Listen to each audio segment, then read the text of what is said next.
Ano Bíblico, dia 146. Acompanhe a leitura de Neemias, capítulos 5 a 8, com a narração de Cid Moreira.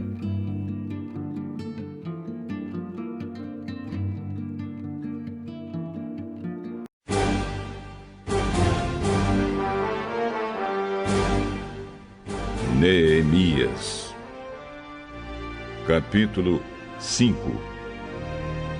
Algum tempo depois, muitas pessoas, tanto homens como mulheres, começaram a reclamar contra os seus patrícios judeus. Alguns diziam: nossas famílias são grandes e precisamos de trigo para nos alimentarmos e continuarmos vivos. Outros diziam: para não morrermos de fome, nós tivemos de penhorar nossos campos, as nossas plantações de uvas e as nossas casas, a fim de comprar trigo. E outros ainda disseram: tivemos de pedir dinheiro emprestado para pagar ao rei os impostos sobre os nossos campos e plantações de uvas. Acontece que nós somos da mesma raça dos nossos patrícios judeus. E os nossos filhos são tão bons como os deles. No entanto, nós temos de fazer com que os nossos filhos trabalhem como escravos. Algumas das nossas filhas já foram vendidas como escravas. Não podemos fazer nada para evitar isso, pois os nossos campos e as nossas plantações de uvas foram tomados de nós.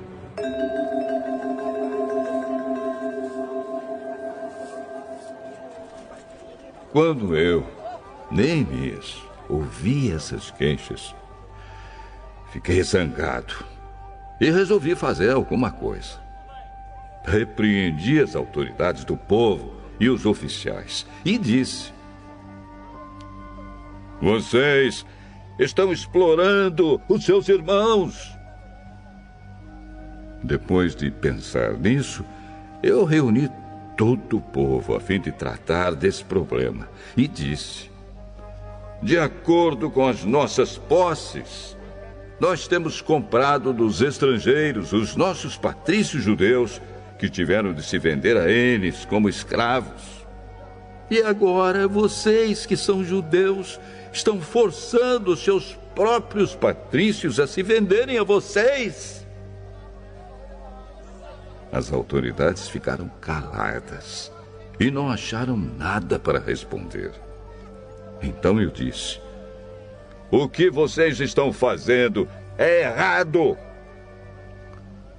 Vocês deviam temer a Deus e fazer o que é direito, em vez de dar aos nossos inimigos, os não-judeus, razão para caçoar de nós. Eu e os meus companheiros e os homens que trabalham para mim temos emprestado dinheiro e trigo ao povo. E agora vamos perdoar essa dívida.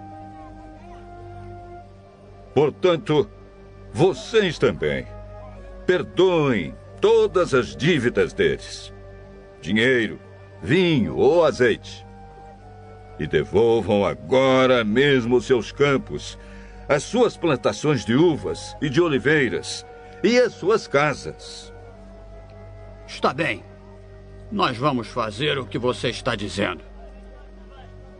Vamos devolver as propriedades e não vamos cobrar as dívidas.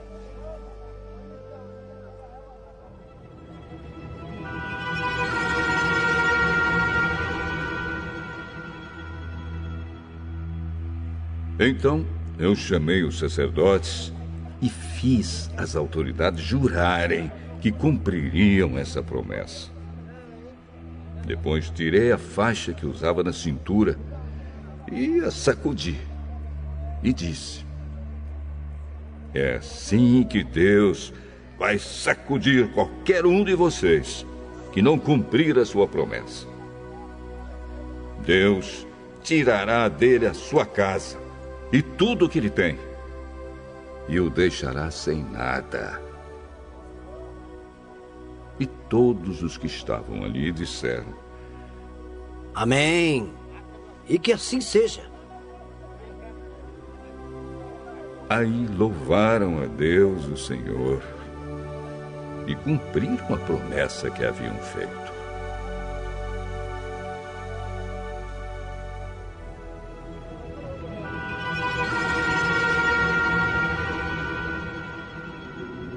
Durante os 12 anos em que fui governador da terra de Judá, desde o ano 20 do reinado de Artaxerxes até o ano 32, nem eu, nem os meus parentes comemos a comida a que eu tinha direito como governador. Antes de mim, os governadores tinham sido uma carga para o povo e haviam exigido que o povo pagasse 40 barras de prata por dia, a fim de comprar comida e vinho. Até os seus empregados exploravam o povo. Mas eu agi de modo diferente porque temia a Deus.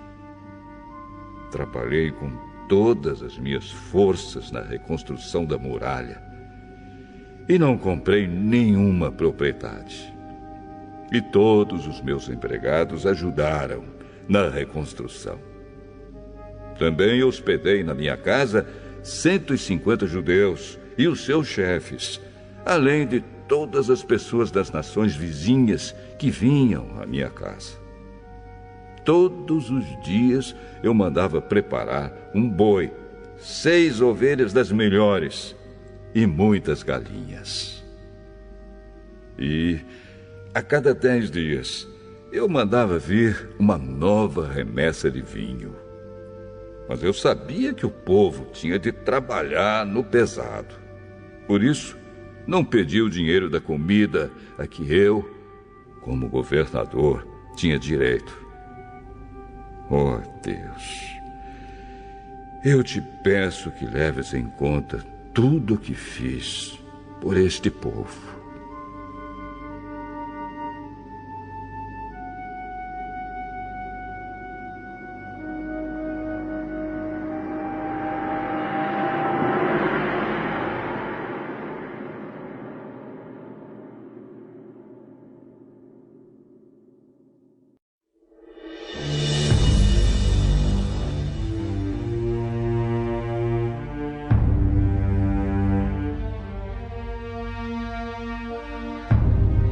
Neemias,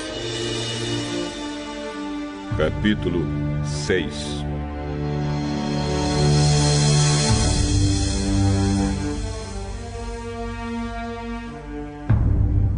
Sambalate, Tobias, Gesem e o resto dos nossos inimigos souberam que nós havíamos terminado de reconstruir a muralha e que não havia mais brechas nela, embora ainda não tivéssemos colocado os portões nos seus lugares.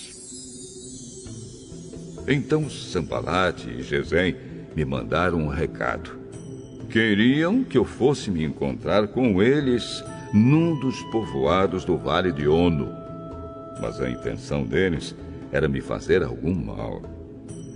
Aí eu mandei mensageiros a eles com o seguinte recado: Eu estou fazendo um trabalho importante e não posso descer até aí.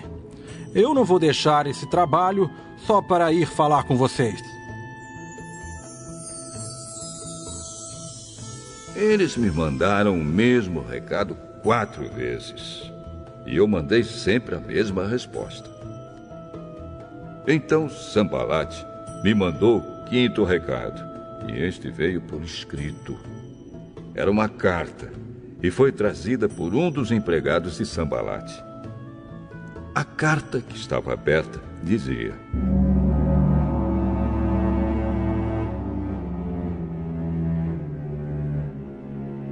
Gesem me disse que entre os povos vizinhos está correndo um boato. Dizem que você e os judeus pretendem fazer uma revolução e que é por isso que estão reconstruindo a muralha. Ele disse também que o seu plano é se tornar o rei deles e que você já arranjou alguns profetas para dizerem em Jerusalém que você é o rei de Judá. O rei Artaxerxes certamente vai saber disso. E por isso proponho que nós dois nos encontremos para conversar a respeito dessa situação.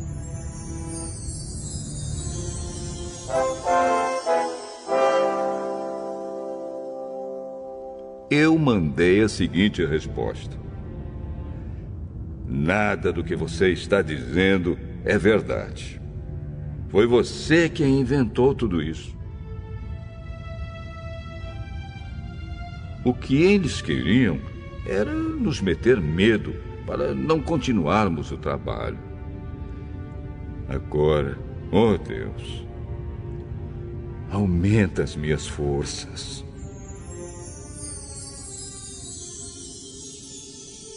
Nessa época, Semaías, filho de Delaías e neto de Meetabel, estava proibido de sair de casa e por isso fui visitá-lo.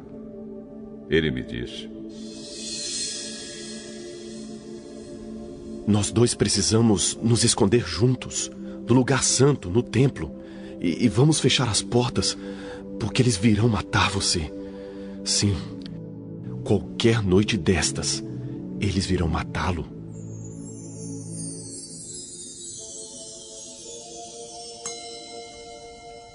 A isso respondi: eu não sou do tipo de homem que foge e se esconde. Você pensa que eu tentaria salvar a minha vida me escondendo no templo? Eu não vou fazer isso, de jeito nenhum.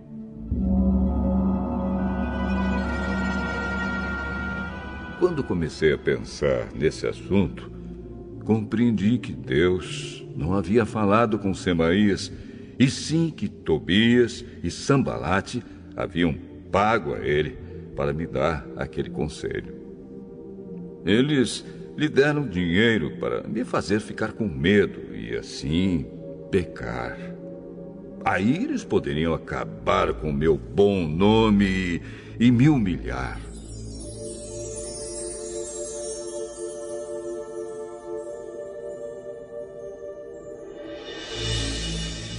Oh, meu Deus! Lembra do que Tobias e Sambalate fizeram e castiga-os. Lembra também da profetisa Noadias e dos outros profetas que tentaram me fazer ficar com medo. As muralhas foram terminadas no dia 25 do mês de Elul, depois de 52 dias de trabalho. Então os nossos inimigos das nações vizinhas souberam disso e ficaram desmoralizados, porque todos ficaram sabendo que o trabalho havia sido feito com a ajuda do nosso Deus. Durante esse tempo, as autoridades dos judeus haviam escrito muitas cartas a Tobias e haviam recebido várias cartas dele. Muita gente de Judá estava do lado de Tobias, porque ele era genro de um judeu chamado Secanias, filho de Ará. Além disso, o seu filho Joanã havia casado com a filha de Mesulã, filho de Berequias. Na minha frente, falavam das boas coisas que Tobias havia feito e contavam a ele tudo o que eu dizia. E Tobias continuou a me mandar cartas para ver se conseguia me fazer ficar com medo.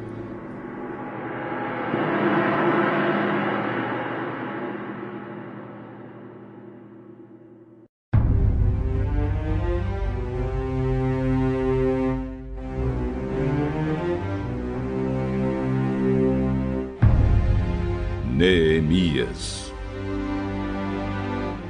capítulo 7. Agora as muralhas estavam reconstruídas e os portões estavam todos colocados nos seus lugares. Foi marcado o trabalho dos guardas do templo dos cantores e dos levitas. Para governar a cidade de Jerusalém, eu coloquei 2 homens, o meu irmão Hanani e Ananias, o oficial comandante da fortaleza.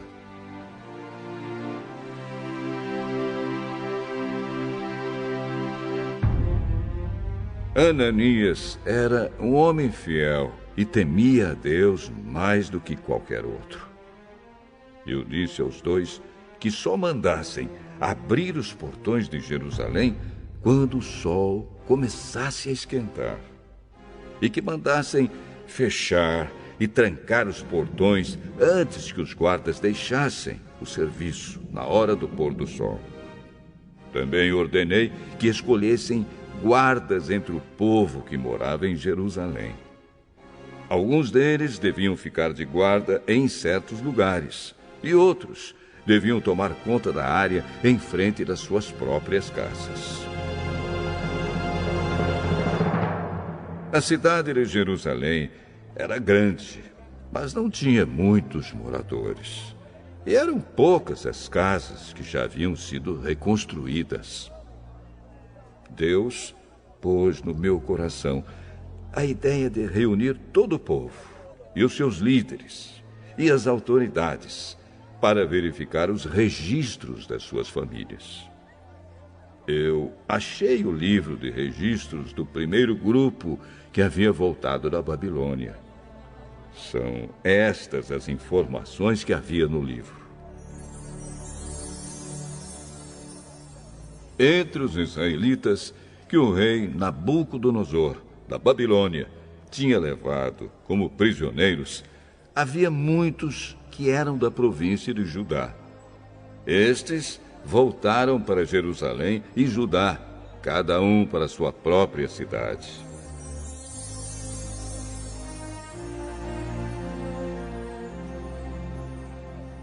Os seus líderes eram Zorobabel, Josué, Neemias, Azarias, Raamias, Naamane, Mordecai, Bilzã, Misperete, Bigvai, Neum e Baaná. Esta é a lista dos grupos de famílias do povo de Israel que voltaram da Babilônia, sendo indicados o nome do chefe e o número de pessoas de cada grupo. Parós, 2.172. Cefatias, 372. Ará, 652. Paate Moabe, descendentes de Jesua e de Moabe, 2.818. Elon, 1.254. Zatu, 845. Zacai, 760. Binui, 648. Bebai, 628. Asgade, 2.322. Adonicã, 667. Bigvai, 2.067. Adim, 655. Ater, que também era chamado de Ezequias, 98. Azum, 328. Bezai, 324. Arife, 112. Gibeão, 95. Também voltaram as pessoas cujos antepassados haviam morado nas seguintes cidades: Belém e Netofa, 188. Anatote, 128. Bet-Asmavete, 42. Kiriate-Jearim, Sefira e Beirote, 743. Ramá e Geba, 621. Micmas, 122. Betel e Ai, 123. A outra Nebo, 52. A outra Elão, 1.254. Arim, 320. Jericó, 345. Lod, Hadid e Ono, 721. Senaá, 3.930.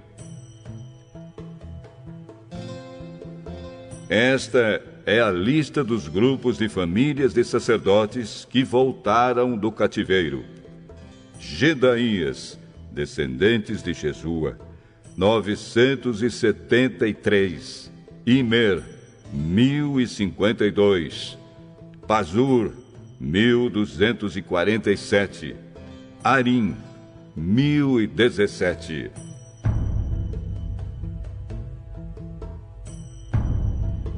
Grupos de famílias de levitas que voltaram do cativeiro. Jesua e Cadmiel, descendentes de Odavias, 74. Músicos do templo, descendentes de Asaf, 148. Guardas do templo, descendentes de Salum, Ater, Talmon, Acube, Atita e Sobai, 138. Grupos de famílias de servidores no templo que voltaram do cativeiro. Zia, Azufa, Tabaote, Queros, Sia, Padom, Lebana, Agaba, Salmai, Anã, Gidel, Gaar, Reaías, Rezim, Necoda, Gazã, Uzá, Pazéia, Bezai, Meunim, Nefizim, Baquebuque, Acufa, Arur, Baslite, Meida, Arsa, Barcos, Cícera, Tama, Nesias e Atifa. Grupos de famílias dos servidores de Salomão que voltaram do cativeiro. Sotai, Soferete, Perida, Jaala, Darcom, Gidel, Cefatias, Atil, Poquerete, Azebaim e Amon. Foi de 392 o número total dos descendentes dos servidores do templo e dos servidores de Salomão que voltaram do cativeiro. Havia 642 que pertenciam ao grupo de famílias de Delaías, Tobias, Necoda, que voltaram das cidades de Tel-Melá, Tel-Arsa, Querube, Adom e Imer. Mas eles não puderam provar que eram descendentes de israelitas. Os seguintes grupos de famílias de sacerdotes não puderam encontrar registros para provar de quem eram descendentes: Obaías, Acós e Barzilai. O antepassado do grupo de famílias de sacerdotes de Barzilai havia casado com a mulher do grupo de famílias de Barzilai, da cidade de Gileade, e havia tomado o nome do grupo do seu sogro. Como não tinham meios de provar quem eram os seus antepassados, eles não foram aceitos como sacerdotes. Um governador judeu disse que eles não poderiam comer da comida oferecida a Deus até que houvesse um sacerdote que pudesse decidir a questão por meio do Urim e do Tumim. O número total dos judeus que voltaram foi de 42.360. Seus escravos e escravas, 7.337. Cantores e cantoras, 245. Cavalos, 736. Mulas, 245. Camelos, 435. Jumentos, 6.720. Muitas pessoas deram dinheiro para ajudar a pagar o custo da reconstrução do templo. O governador deu 8 quilos e 400 gramas de ouro, 50 vasilhas para o culto e 530 mantos sacerdotais. Os chefes dos grupos de famílias deram 168 quilos de ouro e 1.257 quilos de prata. O resto do povo deu 168 quilos de ouro, 1.142 quilos de prata e 67 mantos sacerdotais. Todo o povo de Israel começou a morar nas cidades e povoados de Judá. Eram sacerdotes, levitas, guardas do templo, músicos, algumas pessoas do povo e os servidores do templo.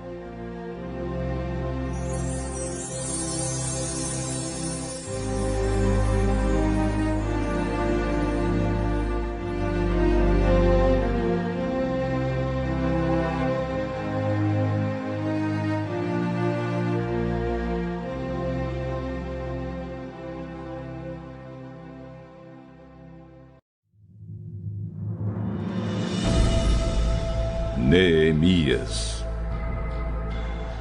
capítulo 8. Já no 7º mês, todo o povo de Israel estava morando nas suas cidades. No dia 1º desse mês, todos se reuniram em Jerusalém, na praça em frente ao Portão das Águas. Então pediram a Esdras, o sacerdote e mestre da lei, que trouxesse o livro da lei que o Senhor Deus tinha dado ao povo de Israel por meio de Moisés. Esdras levou o livro para o lugar onde o povo estava reunido, os homens, as mulheres e as crianças, que já tinham idade para entender. E ali, na praça, em frente ao portão, Esdras leu a lei para o povo, desde o nascer do sol até o meio-dia.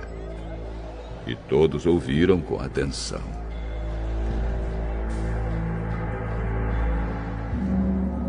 Esdras estava de pé no estrado de madeira que havia sido feito para aquela ocasião. À direita de Esdras estavam de pé os seguintes homens: Matitias, Sema, Anaías, Urias, Ilquias e Maazéias. E de pé, à sua esquerda, estavam Pedaías, Misael, Malquias, Azum, Asbadana, Zacarias e Mesulã.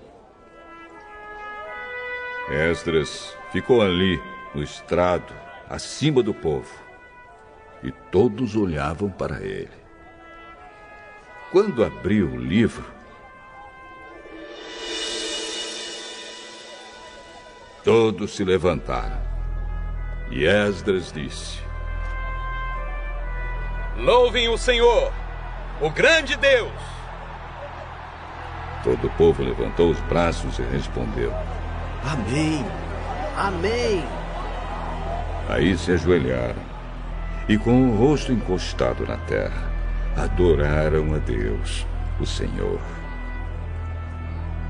Depois se levantaram e ficaram nos seus lugares. Então os levitas explicaram a lei para o povo. Os levitas eram Jesua, Bani, Serebias, Jamim, Acube, Sabetai, Odias, Maazéias, Quelita, Azarias, Josabade, Anã e Pelaías.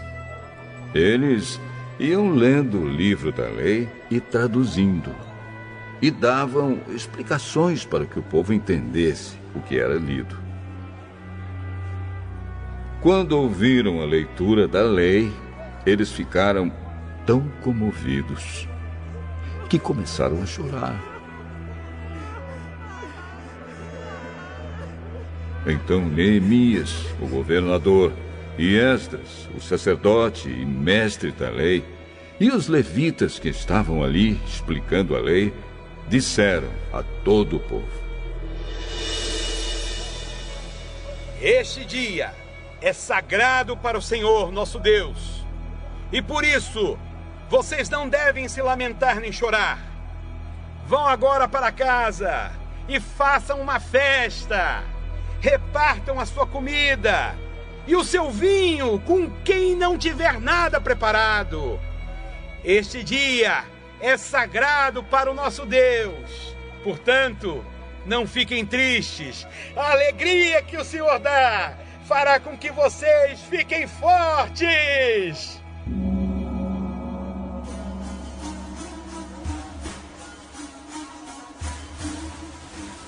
Os levitas foram pelo meio do povo, acalmando-os e dizendo que não ficassem tristes num dia tão santo.